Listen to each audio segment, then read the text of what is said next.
কি অভিযোগ আমাদের বিরুদ্ধে কোথায় হয়েছে?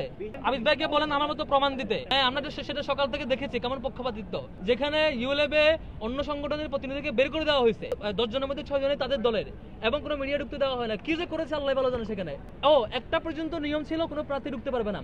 আবিদ ভাই যখন সকাল 7টা থেকে শুরু করছে, আল্লাহর রহমতে আপনি রিপোর্টিং দেখবেন 7:30 থেকে শুরু করছে আবিদ ভাইয়ের যাত্রা প্রত্যেকটা সেন্টারে ঢোকা। তখন পর্যন্ত নিয়ম ছিল, আমি আমাদের নির্বাচন কমিশনারকে ফোন দিয়েছি, চিফ রিটার্নিং অফিসারকে, ঢোকা যাবে? বলেছে না, ঢোকা যাবে না, কোনো প্রার্থী ঢুকতে পারবে না। আবিদ ভাই টিএসসি ঢুকছেন বারবার, টিএসসি রিপোর্ট পেলাম 15 মিনিটে হচ্ছে 7 বার ঢুকছে। আর হচ্ছে ইউনিভার্সিটি ক্লাবে এখন পর্যন্ত 10-12 বার ঢুকছে, তিনি বারবার ঢুকছেন, বেশ ভালোভাবে ঢুকছেন। হঠাৎ 1:30টার পরে ইউনিভার্সিটি প্রশাসন বলছে যে এখন বিপিজিএসএসি প্রার্থীরা ঢুকতে পারবে। কেন এটা? এই নাটক কেন? মানে আপনি সকাল থেকে একটা পর্যন্ত তাদেরকে ফ্লেভার দিচ্ছেন, ফ্লেভার দিয়ে এখন যখন তারা সব তাদের অধিকার চর্চা করে ফেলেছে, এখন বলছেন তোমরা ঢুকতে পারবা। এবার বারবার এটি করছে। 21 সালে ঘটনা তথ্য লুকাইতে না পারে বহিষ্কার করতে বাধ্য হয়েছে, কিন্তু ছাত্রদলের বিরুদ্ধে কোনো বক্তব্য নাই। তারা এটা কেন করেছে? আর রুকিয়া হলের ঘটনা যখন এটি তথ্য বের হবে, সিসিটিভি ফুটেজ আপনাদেরকে দিচ্ছে না।